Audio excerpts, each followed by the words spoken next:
SK news Mulbagal digital ಸುದ್ದಿವಾಹಿನಿಗೆ ಸ್ವಾಗತ. ರಾಮೇನಲ್ಲೂರು ಎಲ್ಲಿದೆ ಅಂತ ಹೇಳಿ ನಮ್ಮ ತಾಲೂಕಲ್ಲಿ ಯಾರಿಗೂ ಗೊತ್ತಿರಲಿಲ್ಲ. ಯಾರಿಗೂ ಗೊತ್ತಿರಲಿಲ್ಲ.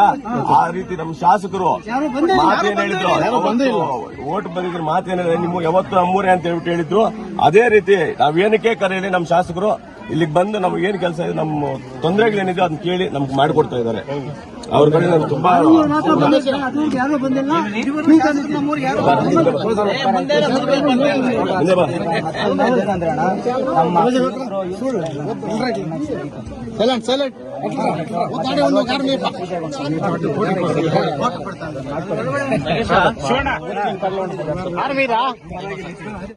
ಇವತ್ತೇನು ನಮ್ಮ ತಾಯಿ ಪ್ರತಿಷ್ಠಾಪನೆ, ನಮ್ಮ ಗಂಗಮ್ಮ ತಾಯಿ ಊರ ದೇವತೆ ಪ್ರತಿಷ್ಠಾಪನೆ ಇತ್ತು.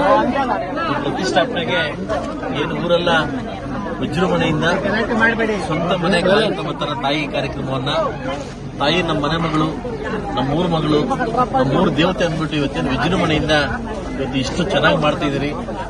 ಸೊ ಇವತ್ತು ಈ ತಾಯಿ ದರ್ಶನಕ್ಕೆ ಬರೆದು ನಾನು ಬಂದು ತಾಯಿ ದರ್ಶನ ಪಡೆದು ಊರವ್ರ ಜೊತೆ ಮಾತಾಡಿ ತಾಯಿ ಇಡೀ ಊರಿಗೆ ಹಾಗೂ ನನ್ನ ನಾಡಿಗೆ ಒಳ್ಳೇದು ಮಾಡೋದು ಕೇಳಿಕೊಂಡು ತುಂಬಾ ಚಿಕ್ಕ ದೇವಸ್ಥಾನ, ತುಂಬಾ ಚೊಕ್ಕ ದೇವಸ್ಥಾನ, ತುಂಬಾ ಚೆನ್ನಾಗಿದೆ. ಒಳಗಡೆ ಏನೋ ಒಂದು ಪಾಸಿಟಿವ್ ವೈಬ್ರೇಷನ್. ನನ್ನ ಜೊತೆ ನಮ್ಮ ಲಾಯರ್ ಗೋವಿಂದನ್ ಕೂಡ ನಾವೆಲ್ಲ ಸೇರ್ಕೊಂಡು ಮತ್ತು ನಮ್ಮ ನಮ್ಮ ನಮ್ಮ ಮಾಜಿ ಪ್ರಧಾನರು ಮುನ್ಸಾಮ್ಗೌಡರು, ನಮ್ಮ ಲಕ್ಷ್ಮಣರು ಹಾಗೂ ಮುನ್ಸಾಮ್ಗೌಡರು ಮತ್ತು ನಮ್ಮ ಜಗದೀಶ್ ಅವರು ಮತ್ತು ಎಲ್ಲ ನನ್ನ ಪಂಚಾಯಿತಿ ಲೀಡರು ಮತ್ತು ನಮ್ಮ ಮಂಜಣ್ಣವರು ಎಲ್ಲ ಸೇರ್ಕೊಂಡು ಇವತ್ತು ದೇವಸ್ಥಾನಕ್ಕೆ ಬಂದು ದರ್ಶನ ಮಾಡಿದ್ವಿ. ತಾಯಿ ಸಕಾಲಕ್ಕೆ ಮಳೆ ಬಂದು ರೈತರ ಒಂದು ಪಕ್ಕದಲ್ಲಿ ಇವತ್ತು ಮಂದಾಸನ ಕೊಡ್ತದೆ, ನಗುವನ್ನು ಕೊಡ್ತದೆ. ಇಡೀ ಪ್ರಪಂಚ ಚೆನ್ನಾಗಿರ್ತದೆ. ರೈತ ತುಂಬ ಚೆನ್ನಾಗಿದ್ರೆ ಮಾತ್ರ ಎಲ್ಲ ಚೆನ್ನಾಗಿರೋ ಸಾಧ್ಯ. ಅದರಿಂದ ತಾಯಿ ಸಕಾಲಕ್ಕೆ ಮಳೆ ಕೊಟ್ಟು ರೈತರ ಪಕ್ಕದಲ್ಲಿ ಇದ್ಕೊಡಂತ ಕೇಳ್ಕೊಂತ, ನಗು ಕೊಡುವಂತ ಕೇಳ್ಕೊಂತ ಆ ತಾಯಿ ಸಕಲಕ್ಕೂ ಎಲ್ಲ ಒಳ್ಳೇದು ಮಾಡಿ. ಈ ರಾಮೇನಲ್ಲ ಊರು ನಮ್ಮೂರು.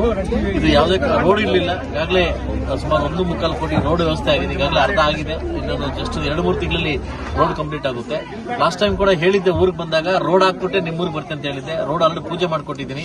ಸೊ నేను 2 ಅಥವಾ 1.5 ತಿಂಗಳು 2 ತಿಂಗಳ ರೋಡ್ ಕಂಪ್ಲೀಟ್ ಮತ್ತೆ ರೋಡ್ ಪೂಜೆ ಕೂಡ ಮತ್ತೆ ಬರ್ತೇನೆ ಅಂತ ಹೇಳ್ತಾ ರಾಮೇನಲ್ಲೂರಿನ ಎಲ್ಲ ನನ್ನ ಯುವಕರಿಗೆ, ವಿಶೇಷವಾಗಿ ಯುವಕರಿಗೆ ತುಂಬಾ ದೂರ ಬರಮಾಡಿಕೊಂಡು ತುಂಬಾ ಅಚ್ಚುಕಟ್ಟಾಗಿ ತಾಯಿ ದರ್ಶನ ಪಡ್ಕೊಂಡಿದ್ದಾರೆ. ಅವ್ರಿಗೂ ಮತ್ತು ನನ್ನೆಲ್ಲ ನಾಯಕರು ಕೂಡ ಒಂದ್ಸತ ಇಲ್ಲಿಂದ ಹೋಗ್ತಾ ಇದ್ದೀನಿ. ಎಲ್ರಿಗೂ ಒಳ್ಳೆಯದಾಗಲಿ.